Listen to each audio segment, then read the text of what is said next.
Hey guys, it's Machaela. Today I just wanted to do a short little video about managing lactose intolerance in infants and toddlers. My oldest is lactose intolerant, so we've been working on ways to manage it to help her go to the bathroom. Basically what it is, it's a dairy allergy. I don't know all the logistics of it, but from what we've experienced, she has a hard time going to the bathroom. She gets very backed up, and that in itself causes a lot of pain.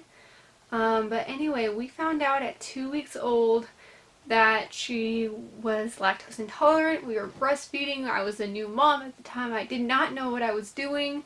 So we had, once we figured it out, it took a couple of days before we decided to try formula, and from there I was going to try and just breastfeed her, not completely exclusively, but at least for the first couple of weeks, couple months maybe.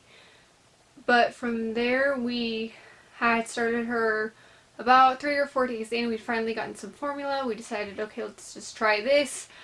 We switched her right away to the Enfamil Gentles, the soy-based formula, and she took to that really well. From there I'm like, you know what, let's go ahead and start combo feeding. I'll give her my milk in the morning and at night, and throughout the day she can have the bottle, or kind of going back and forth. So we tried that for a couple of weeks, and then eventually we figured out, you know what, breastfeeding is not working. I noticed that she was doing a lot better when she was on the bottle. We had a couple of days there we pretty much just gave her only the bottle, only the formula, and she thrived on that. So by about 2 weeks old I decided to quit breastfeeding completely, and for us that's what worked. Do you have to completely stop breastfeeding when this happens? No, you're just probably gonna have to manage your dairy. And for me, that meant, okay, figuring out what I can and cannot eat. I have never been dairy free before. I've never had those particular issues, but I'm like, okay, I gotta figure this out, and I'm like, I just don't want to do that and have her be in more pain, and because I'm trying to figure out what I can and cannot eat, having my daughter, be in pain one day but not the other, and just trying to do the process of elimination when in fact I could give her the formula and she could just be out of pain completely.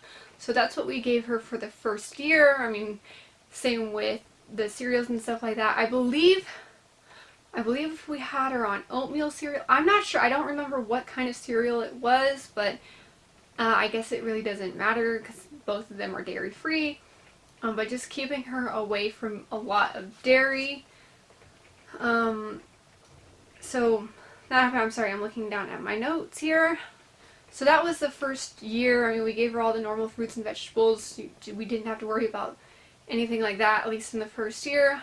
By the time she hit her toddler years, she was eating more. She was able to technically take in some dairy. My daughter, she's not 100% dairy free, but she is, I want to say, probably about 75% dairy free. I mean, she still has things like yogurt, and occasionally, like if we're somewhere and they don't have a lactose free option for milk and she's wanting some milk, I can give her regular milk. I mean, a glass or two is not going to hurt her throughout the day. She very much does have some milk, and as time goes on, a lot of that is easing up. However, she cannot exclusively be on dairy. Throughout the day, we do a lactose-free version of milk. She does really good with like Lactaid, almond milk. Those are kind of the primary two. We switch back and forth. She doesn't have a bad reaction either way. It's just when she's on whole milk or regular milk that she doesn't do good on. So we keep her away from that, but every once in a while if she has a glass, it's not going to hurt her. We just don't let her exclusively do that. We limit her yogurt intake, because she'll have days where she'll really want a lot of yogurt that day, and then she won't feel good the following day. So we have to really limit that to 1 to 2 bowls a day. 2 if she's really wanting it, but for the most part we try to keep it about 1 per day. Something else that works is Pedisures. Pedisures were a lifesaver. Now, they are expensive. They get to be very expensive, and unfortunately it's hard to find them on a good deal. So if you're like on WIC or anything like that, I know a lot of that stuff doesn't cover that. I believe food stamps does. So that's kind of hard to do. I know that can be a financial burden, but you know, it works, and for us, of course, we're willing to put out that money for her to have those Pedisures. We have gone back and forth. She was on it, on the Pedisures very strongly for about a year, and then she has since lost interest, so we're kind of like, okay, let's just try doing something different, maybe see if she can do something other than that. She really likes the chocolate ones, so we'll buy them when we're out. We don't buy them all the time. We don't make it a plan to keep stocked up, but that has definitely worked in the past. Fiber supplements, so because she's old enough to have some of the vitamins now, we don't really buy anything crazy expensive, but we give her a multivitamin and then we give her a fiber supplement, and that has since helped a lot. She does very good. She hasn't had much of a problem since we put her on that fiber supplement, even on days that she has more dairy than she probably should. As long as we keep her up with her fiber supplements, she does really, really well. Doesn't have a single problem. We can just, for us, just whatever we can find on Amazon or wherever in the grocery store that's super cheap. It does the trick, and she's getting the vitamins that she needs.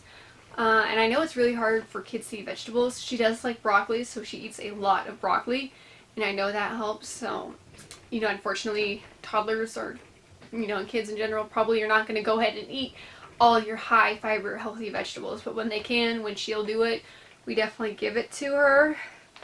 But for us, that's kind of how we've been managing lactose intolerance. I think she's done, very good. We've definitely struggled with it for the last 3 years. We've had a hard time with it. She struggles to go to the bathroom, and unfortunately, we've been in like full-on grocery stores, and she's having a hard time. So I've like had to sit in the store and kind of wait for it to pass. So unfortunately, there's not a whole lot we can do when we're going through it.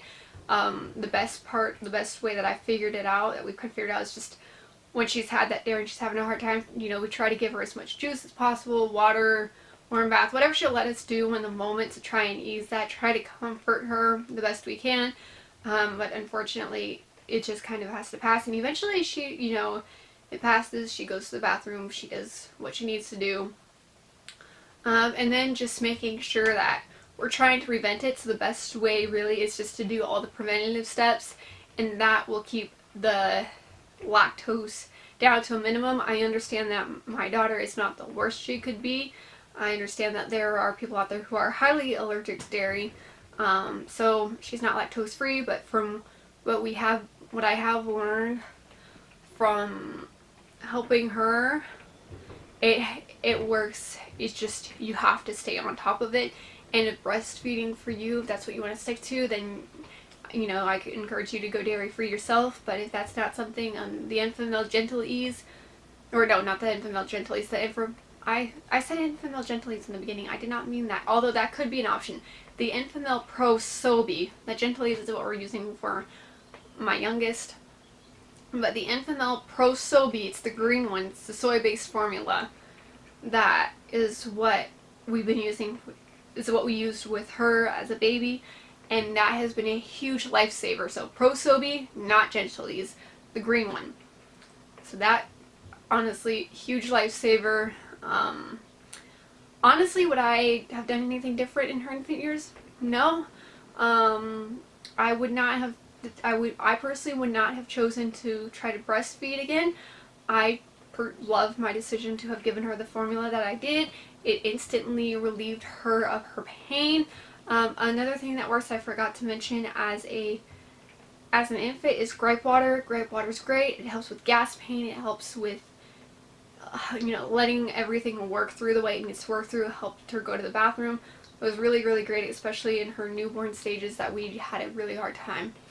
So I hope this video was helpful if you are dealing with lactose intolerance in your young ones, and if you have any more tips on how to manage the lactose intolerance, please let me know. Thank you for watching this video. I would love it if you would subscribe to my channel. I do videos focusing on beauty and lifestyle, and I will see you in the next video. God bless, and bye guys.